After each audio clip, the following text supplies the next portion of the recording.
Идеята за събитието Тепе Джамборе се зароди преди, може би, 5-6 години, 2016-2017, тогава бях още състезател по ски.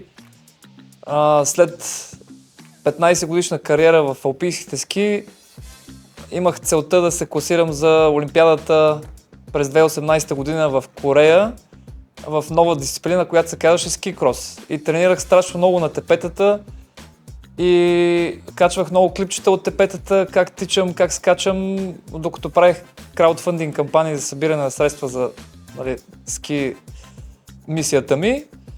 И тогава първо имах много време да мисля и ми беше много готино да бяга между тепетата и си мислих, че ще е готино да има нещо, някакво събитие, което да събере всички тепета в едно и да ги свърже.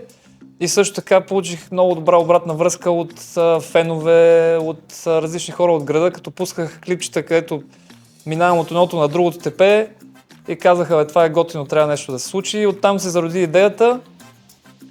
И няколко години по-късно, плюс една пандемия, плюс деца и други работи, които ми се случиха, и тази година се наредиха нещата и почнах да работя от миналата година, това се пада 2023, лека по лека от есента да се случи това мероприятие и нещата от тогава почнаха да се нареждат, случайно или не, с Флориан се засекахме в парка и понеже знаех, че той тича и му казаха, Флориан, ела тук да те прекарам през едно трасе. Още тогава беше много бегла цялата идея как ще се случи и той дойде още на следващия ден, защото той е винаги готов за тичане. Още на следващия ден направихме бягането по тогава трасето, както изгледаше и той веднага почна да ми дава някакви готини идеи, защото аз планирах 6 тепета тогава и му викаме, Флориан, нещо си говорихме и той вика, добре, тогава значи купона ще бъде на 7-то тепе на Марково тепе отгоре на мола, нали? И аз викам, купона не знам, защо не знаем да минем през мола? И така, благодарение на него, се зароди идеята да се свържем с мола, които в момента са потвърдили, че ще минем и през самия мол вътре. Това е от моята страна. Стичам от 5 години горе-долу. По-малко и с време се зарибих и взех да увеличавам дистанцията и на дълги планински бягане бягах до сега. Само да кажа, че малко по малко е 100 км бягане. Да, преди 5 години зададох интервю за Lost in Plovdiv и точно там един въпрос беше как да преминаваш в Пловдив по алтернативен маршрут. И точно това описах част от състезанието в момента, което създадохме. В основата на събитието Тепе Джамборе искаме да заложим движението. Искаме да изкараме хората да са навън, да се движат, да се чувстват добре в природата, в града. И искаме естествено да свържем тепетата, както казахме, защото те са някакъв символ на града. И искаме да имат елемента на състезание, което въпреки, че това става въпрос за рекреативно състезание, нали, в основата си, искаме да има нещо, което да накара хората да се мотивират, да се жегнат и да могат да изкарат трасето. Нали, може да се ходи, може да се бяга, идеята е всеки да мине със собствено темпо, да се спира на различните културни точки, които сме приготвили, които повече ще бъдат изненада за вас. Част от нещата ще бъдат обявени предварително, които ще се случват по трасето, нали, част от културната програма, част от културната програма ще запазим за изненада, за да може все пак хората да има елемента на изненадата по пътя.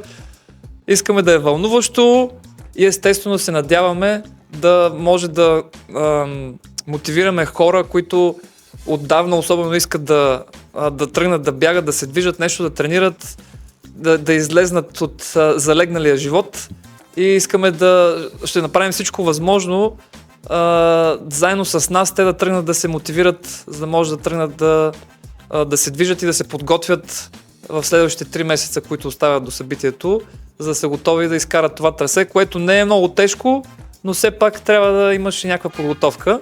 Става въпрос за 11 км в случая. Другото, което можем да кажем, че да, искаме да обединим обществото и по тази причина ще раздаваме безплатни стартови пакети за хора с неравно положение. Как? Неравнопоставено положение. Отново. Неравно поставено положение. Така. Незрящи хора ще има, които ще бягат с пейсъри и хора с колички, с носачи на колички. Това идеята е да даваме възможност на всички да се обединяват около това събитие. Да, исках да кажа за фундация LIT, с които се партнираме в случая. Те ще организират екипи, които ще могат да подпомогнат. За сега има 2 човека записани в инвалидни колички, които ще минат по трасето с екип. Има хора, които са в такова положение и живеят по такъв начин, но те не се виждат толкова много от нас. Нали, по улицата най-вече, защото няма и много условия за тях. Искаме да покажем, че няма невъзможни неща. Мисля, това беше едно време, един вид в кампанията, която правих с ките, също беше, нали, ако имаш желание, всичко може да се постигне и в случая искаме да покажем на хората, че въпреки, че са обездвижени в инвалидни колички, хората се пускат и качват се по върхове,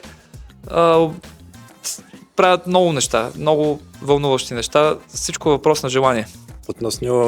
Относно културната страна на събитието, искахме да е най-еклектичното, колкото се може, с много различни видове културни мероприятия. И това състезателите трябва да го очакват, да не виждат само рок, ама от всичко по-малко. Танци, ще предвиждаме нещо много интересно на старта като загрявка и други изненади по пътя. Старта на мероприятието ще бъде в 18 часа от Бунарджика, където е чешмичката и паметника на Васил Левски. Ще бъде вечерно бягане, което е, нали, част от изживяването. Искаме хората да живеят в Пловдив вечерта, когато има движение, случват се случки. Надяваме се да хванем и залеза. И финала ще бъде в 9 без 10 на Стейдж парк в подножието на Младежкия хълм. Това става въпрос 9 без 10 вечерта.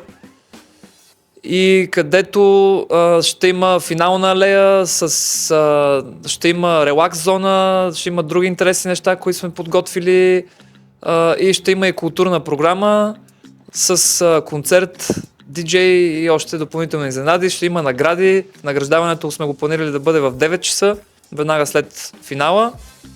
Искаме да ви поканим да ни следвате в социалните медии, да следите какво пускаме като публикация. Все повече и повече ставаме активни, събрахме екип. Искаме да ви приветстваме, да се запишете за състезанието, да се регистрирате, да кажете на приятели, ако имате някакви идеи готини за как може да направим събитието по-хубаво за вас, за града, за всички, сме отворени да ни пишете на hello@tpjambore.com или да не се обадите по телефоните, които може да намерите в сайта tpjambore.com. И също така следете как може да влезнете във форма с нас, с мене, Флориан и компания, как може да се подготвите за събитието по-добре. Да добавя нещо за хората от Пловдив най-вече. От 15 април до 15 май ще създаваме състезание по Страва, който го бяга за 3 най-бързите места по сегмента. Ще има награждане с безплатни участие. Реално състезанието по Страва е предварително състезание, което ще се случи по маршрут, който ние ще качим скоро в Страва. Ще ловим всичко онлайн.